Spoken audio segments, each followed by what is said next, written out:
नशे की आदत। और दाखरस से मतवाले न बनो, क्योंकि इससे लुचपन होता है, पर आत्मा से परिपूर्ण होते जाओ। क्योंकि लिखा है कि प्रभु कहता है, मेरी जीवन की सौगंध की हर एक घुटना मेरे सामने टिकेगा और हर एक जीभ परमेश्वर को अंगीकार करेगी। सो हम में से हर एक परमेश्वर को अपना अपना लेखा देगा। इसलिए हे भाइयों, मैं तुमसे परमेश्वर की दया स्मरण दिलाकर विनती करता हूँ कि अपने शरीरों को जीवित और पवित्र और परमेश्वर को भावता हुआ बलिदान करके चढ़ाओ। यही तुम्हारी आत्मिक सेवा है। और इस संसार के सदृश ना बनो, परंतु तुम्हारी बुद्धि के नए हो जाने से तुम्हारा चाल चलन भी बदलता जाए, जिससे तुम परमेश्वर की भली और भावती और सिद्ध इच्छा अनुभव से मालूम करते रहो। क्या तुम नहीं जानते कि अन्यायी लोग परमेश्वर के राज्य के वारिस ना होंगे? धोखा ना खाओ, न वैश्यगामी, न मूर्ति पूजक, न परस्त्रीगामी, न लुच्चे, न पुरुषगामी, न चोर, न लोभी, न पियक्कड़, न गाली देने वाले, न अंधेर करने वाले परमेश्वर के राज्य के वारिस होंगे। और तुम में से कितने ऐसे ही थे, परंतु तुम प्रभु यीशु मसीह के नाम से और हमारे परमेश्वर के आत्मा से धोए गए और पवित्र हुए और धर्मी ठहरे। सब वस्तुएं मेरे लिए उचित तो हैं, परंतु सब वस्तुएं लाभ की नहीं। सब वस्तुएं मेरे लिए उचित हैं, परंतु मैं किसी बात के अधीन न होऊंगा। ऐसे ही तुम भी अपने आप को पाप के लिए तो मरा, परंतु परमेश्वर के लिए मसीह यीशु में जीवित समझो। इसलिए पाप तुम्हारे मरणहार शरीर में राज्य ना करे कि तुम उसकी लालसाओं के अधीन रहो, और ना अपने अंगों को अधर्म के हथियार होने के लिए पाप को सौंपो, पर अपने आप को मरे हुओं में से जी उठा जानकर परमेश्वर को सौंपो, और अपने अंगों को धर्म के हथियार होने के लिए परमेश्वर को सौंपो। सो यदि पुत्र तुम्हें स्वतंत्र करेगा तो सचमुच तुम स्वतंत्र हो जाओगे।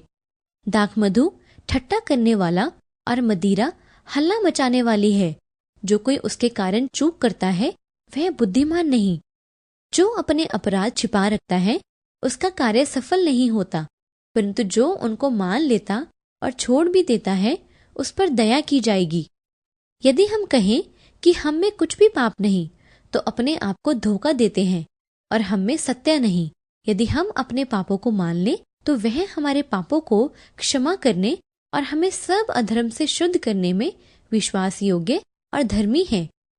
पर आत्मा का फल प्रेम, आनंद, मेल, धीरज और कृपा, भलाई, विश्वास, नम्रता और संयम है।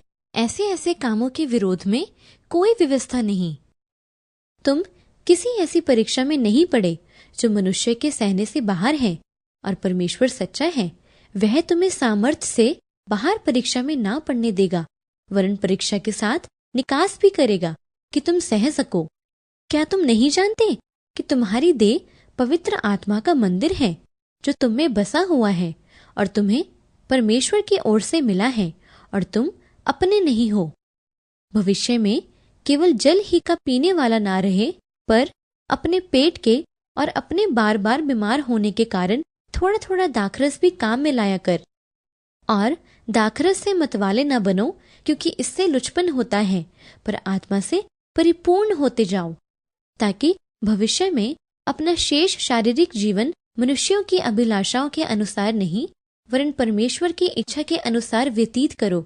क्योंकि अन्य जातियों की इच्छा के अनुसार काम करने और लुचपन की बुरी अभिलाषाओं, मतवालापन, लीला क्रीड़ा, पियक्कड़पन और घृणित मूर्ति पूजा में जहाँ तक हमने पहले से समय गंवाया वही बहुत हुआ।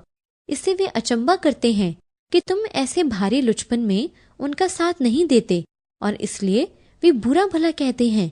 पर वे उसको जो जीवितों और मरे हुओं का न्याय करने को तैयार हैं लेखा देंगे, क्योंकि मरे हुओं को भी सुसमाचार इसीलिए सुनाया गया कि शरीर में तो मनुष्य के अनुसार उनका न्याय हो, पर आत्मा में वे परमेश्वर के अनुसार जीवित रहें। सब बातों का अंत तुरंत होने वाला है, इसलिए संयमी होकर प्रार्थना के लिए सचेत रहो।